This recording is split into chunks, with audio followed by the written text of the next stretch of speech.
مطابق دا مسله کړې ده. زمونږ په علاقه کې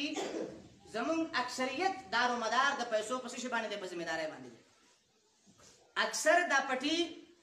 دغه پټو دا ذمہداره ده چې موږ له دې نه آمدن راځي، یا زیات نه زیات بازار کې زمونږ دکان دی او یا زیات نه زیات هوټلې دي. نو دکان هم وراثت دی، هوټل هم وراثت دی، او دا ځمکې کم چې موږ فصلونه اخلو دا هم وراثت دی. نو که یو سړی د دې پټي نه چې دې کې د سره د خور حصه شریکه ده، د دې پټي د دې مال نه د قرباني کوي، نو نه کېږي چې تر څو یې د خور حق نه ادا کړي. چې اوس دې تفصیل بیان کو،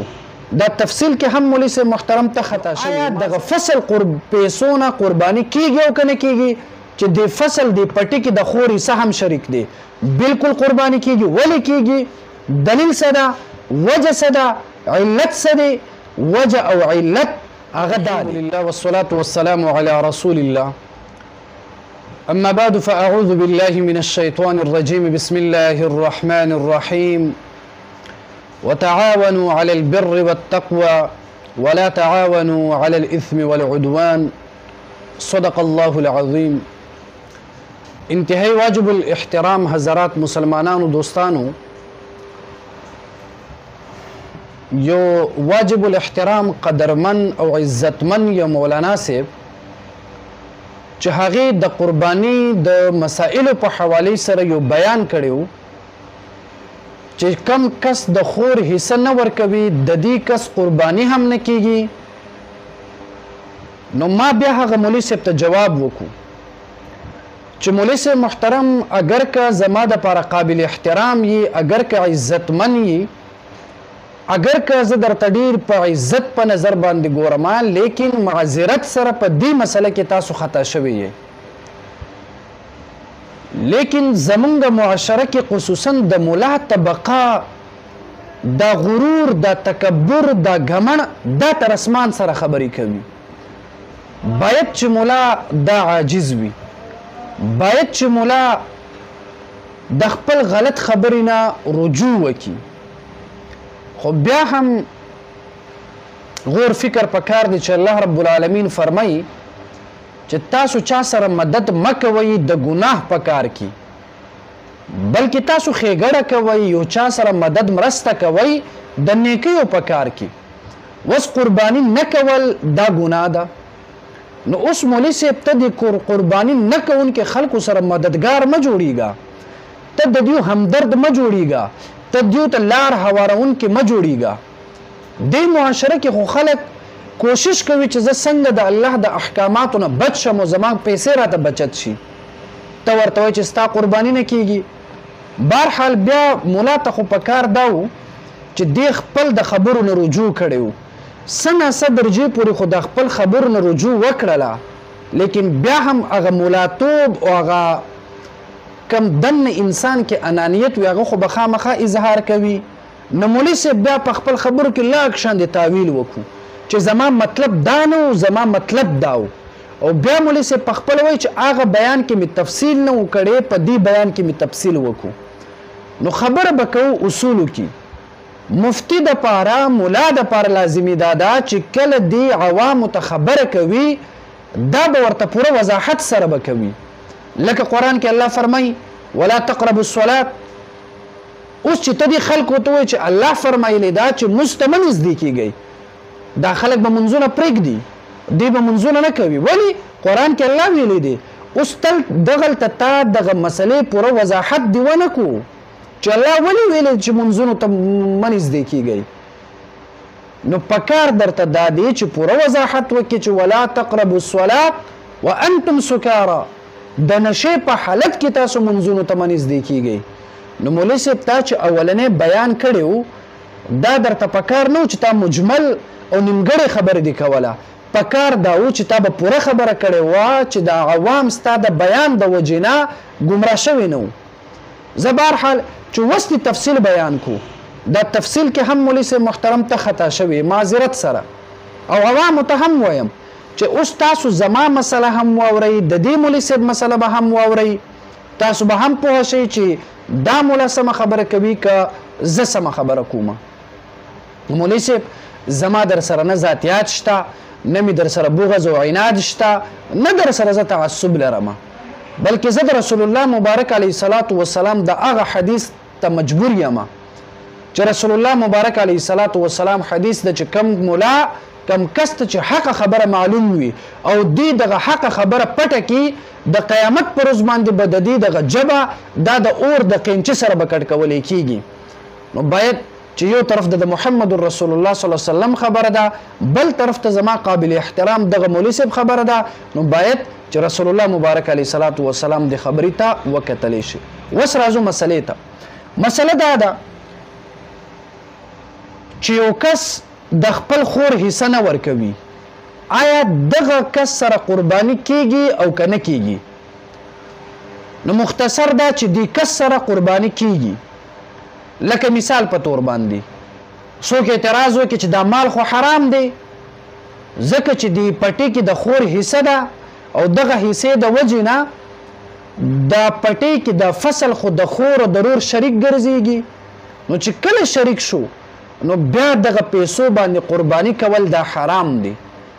نو اوس د دې جواب نه مخکې یو مثال به تاسو ته ووایم چې تاسو به د مولیانو نه د تبلیغیانو نه به دا خبر ډیر زیات اوریدلی به وي چې یو څوک 1 روپۍ حرام وخوري یا د چا خېټې ته چې 1 نوړی حرام لاړ شي د دې کس 40 ورځې مونځ نه قبلیږي اوس یو کس یقیني خبر ده چې حرام وخوري او تا ته پته ولګېدله چې دې کس حرام وخوړله بیا هغه کس مسجد ته روان دی مونځ کوي نو اوس ستاسو عقل دا مني ته اوس دا کس د مونځ نه منع کولی شي چې تا خو حرام وخوړل ته اوس به 40 ورځې مونځ نه کوي ته به 40 ورځې جماعت ته به نه ځي ته به 40 ورځې دا مونځ به نه ادا کوي ځکه چې تا حرام وخوړل د حرام د وجې نه به ستا دا مونځ نه قبلیږي ګویا چې ته به 40 ورځې مونځ نه کوي نو تاسو ووایئ ما ته امیانو چې دا خبر به ټیک وي نه دا به 100% غلطه وي دا کس چې کله حرام وخوري د دې مطلب دا نه دی چې اوس به د دې 40 ورځې مونځ نه قبلیږي نو دی به منځونه به هم نه کوي نه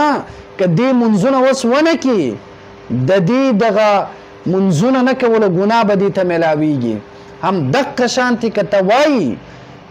چې یو کس حرام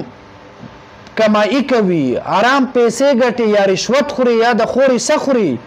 د دې قرباني نه کیږي دا غلطه خبره ده څنګه چې یو کس حرام وخوري ته بیا د مونځ نه نشي منع کولی دقه شانتې دلته دا کس د قرباني نه هم منع کولی نشي اوس د مسلې وضاحت واورئ او مولوي صاحب محترم ته هم په غور سره واوره خفه نشي رانه اوس مثال په تور باندې یو پټی ده چې دا د خور او ضرور شریک دی د پلار نه دا پټی پاتې شوی ده په وراثت کې د خور حصه هم ده او ضرور حصه هم ده خو ضرور د خپل خور حصه نه ده ورکړې نو چې کله نه ده ورکړې دغه فصل دغه پیسو نه دی قرباني وکړله نو آیا دغه فصل پیسو نه قرباني کیږي او که نه کیږي چې د فصل د پټی کې د خور حصه هم شریک دی بالکل قرباني کیږي ولې کیږي دلیل څه ده وجه څه ده علت څه دی وجه او علت هغه دا دی مثال په تور د کس د پټی کې فصل وکرله د فصل نه دی پیسې وګټله کمایي د دې فصل پیسې جوړې شو 1,50,000 روپۍ څومره 1,50,000 روپۍ مثال په تور باندې جوړې شوې چې 1,50,000 جوړې شوې نو اوس دغه پیسو کې 50,000 روپۍ به د خور حسابېږي ځکه چې د خور به یو حصه وي او د رور دا به 2 وي یا د خور به نیمه حصه وي د رور به پوره حصه وي نو د 1,50,000 کې که وکتلی شي د رور ته به رسیږي 1,00,000 روپۍ او د خور دغه پیسې چې د رور ورله نه ورکوي خو د خور ته به دلته اوس رسیږي 50,000 روپۍ اوس چې دا کس قرباني کوي یا به چرته دی بل چا سره شریک کیږي په غوا په میخه کې او یا به ځان له قرباني کوي که چرته ځان له هم کوي نو عقل هم دا مني چې دی به چرته یو شیلې یا ګډ دا به حلالوي نو چې کله دی چیلې یا ګډ حلالوي هغه به زیات نه زیات د 80,000 روپۍ به وي یا به د 95,000 روپۍ به وي یا به هغه د 1,00,000 روپۍ به وي نو چې کله دی د 1,00,000 روپۍ په دغه پیسو باندې قرباني وکړله دا 1 लाख روپۍ خو دغه ځمکه کې دې کس ته رسېدو که نه د خور د حصه نه علاوه د دې کس په دغه پټي کې 1 लाख روپۍ حسابېږي نو دلته خو د خور د حصې نه 1 روپۍ هم دې قرباني کې لا نړله نو معلومه دا شول چې د کس قرباني دا کیږي بالفرض دی که چرته ځان له قرباني نه کوي بل چا سره شریک کیږي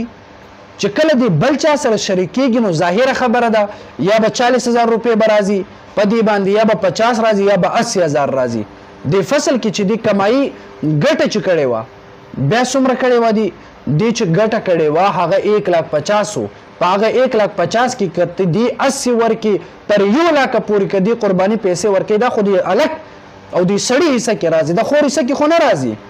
که بالفرض دی 1,10,000 یا 1,20,000 په څاروي کې ورکړي اوس که چرته د دې خور د حصې نه هم دی نیمې پیسې ورکړي لکه مثال په طور باندې ټول آمدن د دې فصل 1,50,000 دی او دی کې د دې سړي حصه 1 लाख دی بقایه 50 د دې جنې ده د خور ده وس په دې کس باندې د قرباني پیسې راغلي 1,20,000 تر 1,30,000 تر 1,40,000 پورې لاړ شه یا تر 1,50,000 پورې لاړ شه بیا هم د دې کس قرباني کیږي ولې کیږي ځکه چې دلته اکثره حصه د حلال پیسو دی اکثر حصہ دی کس 1 लाख د دې کس حصہ ده بقایه 30-40 د دې خور حصہ کې برازي او د قرباني د پر شرط دا دی چې اکثر حصہ د پیسې دا به حلال وي دغل تک دا جیدات شریک دی د خور به نیمه حصہ وي پوره حصہ به د سړی وي د خور که 2 حصے وي د دې هلک د دې سړی به 4 حصے وي که خور 3 حصے وي د دې سړی دا به 9 حصے برازي نو چې کله د دې سړي حصه زیاته شي د خور حصه کم شي نو معلومه دا شوله چې د سړي پیسې به هم زیاته وي نو بیا د دې وجې نه د دې سړي قرباني کیږي دا تفصیلو خلاصه د دې خبرې دا شوه چې د خور نیمه حصه ده د هلک پوره حصه ده نو دا پوره حصه زیاته ده که نه نیمه حصه زیاته ده پوره حصه زیاته ده نو پوره حصه پیسو د قرباني کې تا ورکړې ستا قرباني وشوله امید لرم چې تاسو به پوه شوي یې که کم کس نه یې پوه شوی رابطه را سره وکئ بیا به د دې نه آسان الفاظو کې به زه دا کس دا به پوهه کمه دویم خبره ګوره مولوي صاحب زمونږ د معاشرې سره هم تعلق ساتي دا مسله اوس په مثال په طور زمونږ کالام به راواخلو اوس کالام کې په 7 تاریخ باندې اختر د مثال په طور باندې اوس د 7 تاریخ ته خو فصل هم نه دراغلی د 7 تاریخ ته خو چا د فصل آمدن هم نه دا غستی او ډیر خلک به قربانیانې کوي نو معلومه دا شوله چې په معاشره کې هر یو کس د دې فصل د پیسو نه قرباني نه کوي بلکې دا کس خپل نور روزمره آمدن او د نور ګټې په بنیاد باندې به قرباني کوي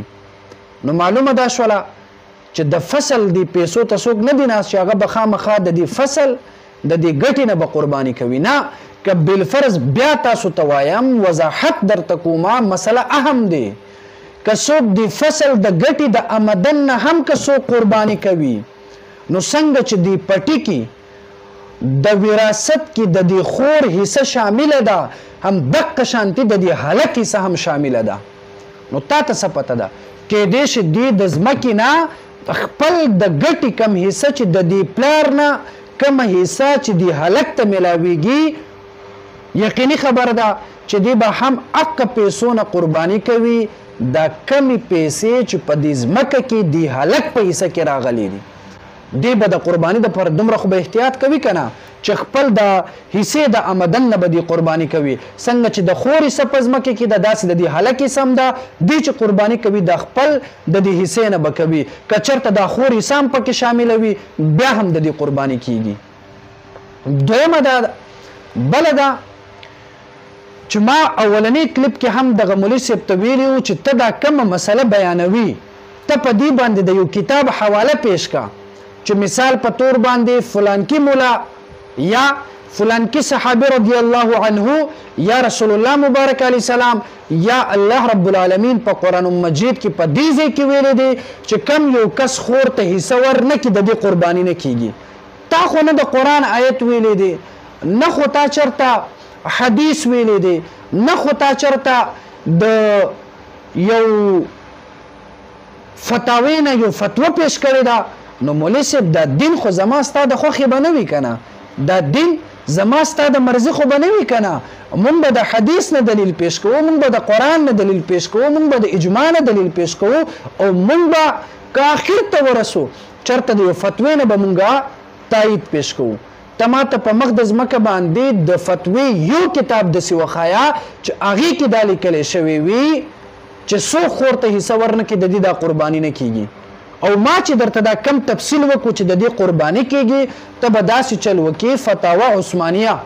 دا به ته وګوري هغې کې واضح طور باندې هم دقه سوال شوی دی هم بیا په جواب کې د دې خبرې وضاحت شوی چې داسې کس بالکل قرباني کیږي زه خو چې خبر کوم زه درته د فتوی نه کوم او زما استنباط او زما اخذ او بنیادی ماخذ هغه قرآن دی قرآن کې الله فرمایي وتعاونوا علی البر والتقوى تاسو د نیکی په کار کې یو بل سره مرسته کوئ وس قرباني کول دا نیکی کار دی صحیح ده بیا الله فرمایي چې د بدی په کار کې یو بل سره مرسته مه کوئ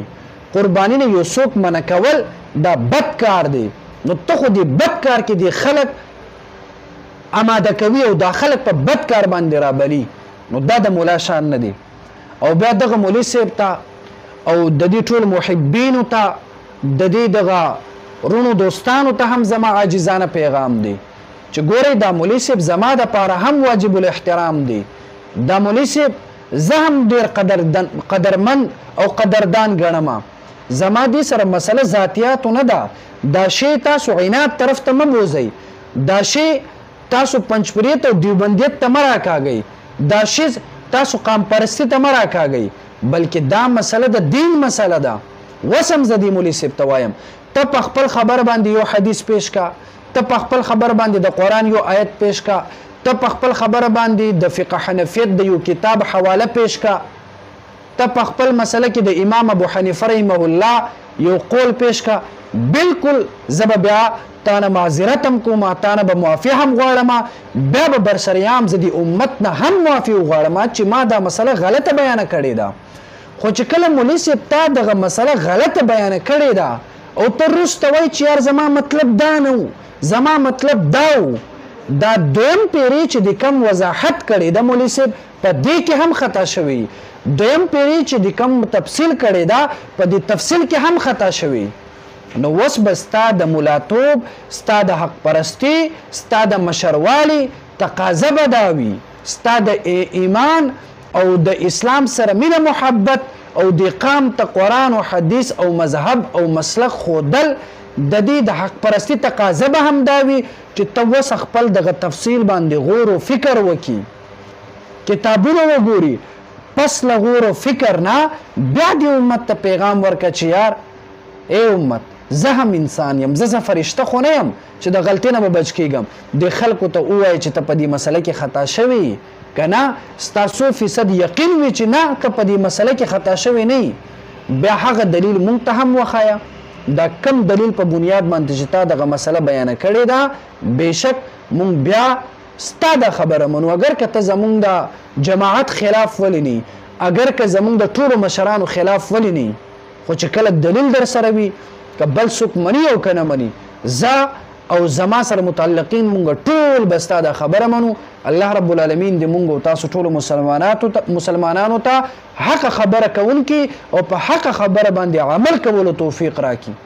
نو مولوي صاحب بیا درته وایم خفه نه شي په خپل خبره باندې غور فکر وکړه غرور انانیت تکبر دې ته مه ګوره چې زه خو لوی ملا یمه